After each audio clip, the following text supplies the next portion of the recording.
So today we are looking at what is analysing an argument, and the goal is to go through all of the important pieces of information in 20 minutes. The first question is, what on earth am I going to be given? You could be given any of the following possible text types. You might get a blog, a speech transcript, a newsletter, a letter, an email, an opinion piece, an editorial, an advertorial, a media release, a comment or a comment thread, maybe a transcript from a radio interview or a social media post. Now, the forms are likely to vary for the exam, but not so much for the SAC. The SAC, you're pretty much guaranteed to be given two articles which you're going to compare and contrast, or an article and a comment. It's important on the exam that you look for the text types, but all you need to do is read the background information box. It will 9 times out of 10 just tell you what it is that you're reading. Oh, it's an article from a newsletter. That will be in there. So you just have to look at the background information. Okay? Right. The first thing that you do need to know, though, when you look at your assessment or when you look at your exam is know the issue. The first thing you should be doing is reading the background information box. So you'll know what the issue is. You'll know what's triggered the conversation about this issue. You'll be given the text type, and there may even be a hint about who the audience is. So my top tip is just read the background information box. Don't start reading the article until you've read that box.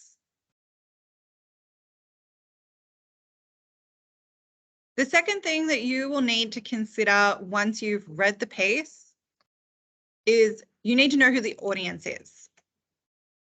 Now, you are not the audience.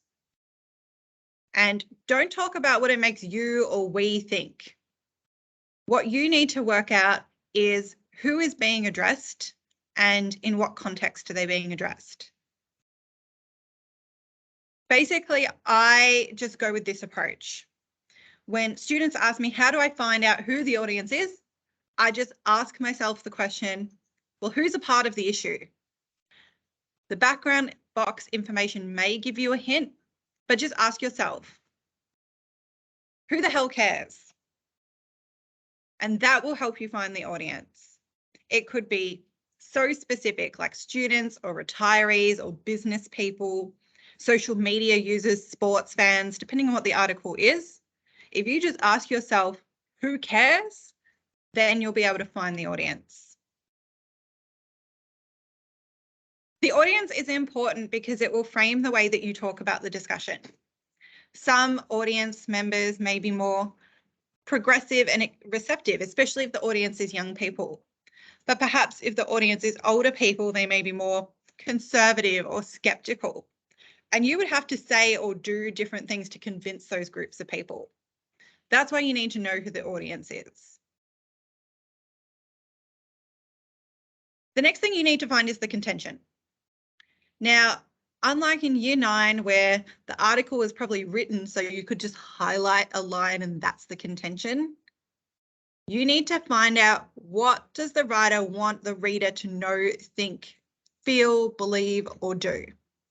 So just ask yourself, what do they want me to think from reading this? That's how you get the contention. Some words that will help you to write the contention. The writer suggests, the writer promotes, the writer inspires, the writer advocates, the writer celebrates, the writer reasons, the writer opposes, the writer challenges, the writer criticizes, or the writer defends. And then you just finish the sentence. For example, my class looked at the really provocative article the other day written by Andrew Bolt.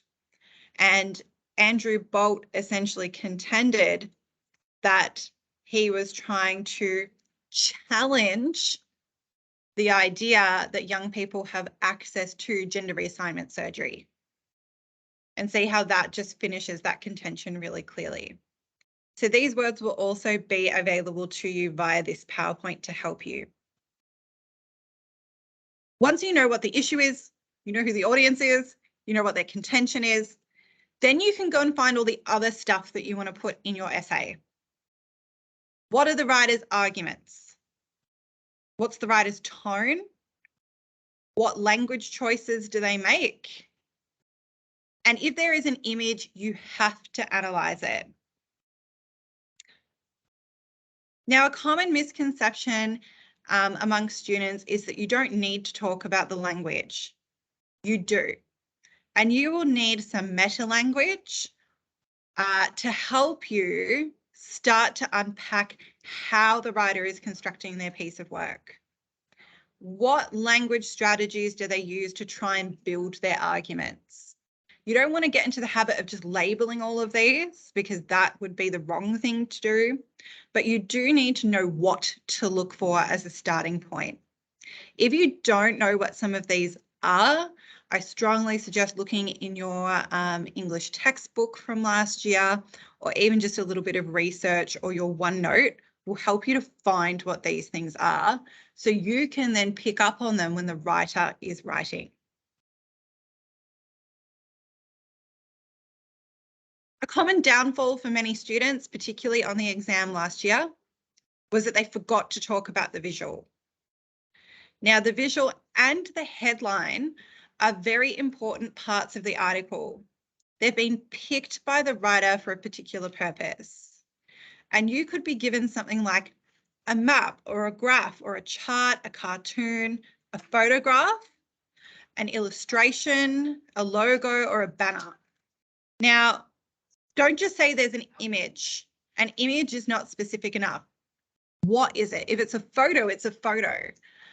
So make sure that you know what the visual is and that you talk about specifically why it's there and what message it sends.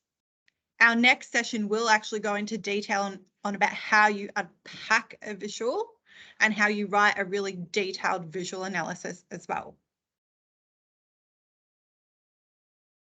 The last thing that students probably really need to know in summary is how to write it up. Students just simply don't know where to start, or they get stuck. These 3 words will get you out of any type of pickle. When you're writing up your piece, I want you to use what, how, and why. If you can answer these questions, then you are doing argument analysis. Start your paragraph with what is being argued. So what is the writer's supporting argument? Then tell us how it is being argued. What language have they chosen to build that piece of writing? And lastly, why is it being argued this way?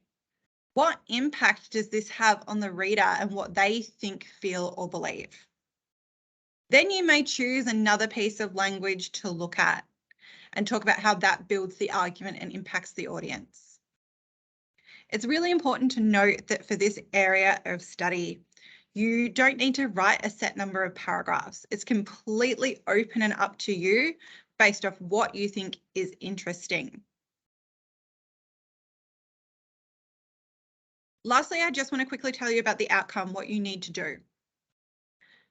For the outcome, you will be given a multiple text, and that is because you need to, for the SAC, show an understanding of argument, an analysis of language and the visual features, but you also have to be able to compare and contrast points of view.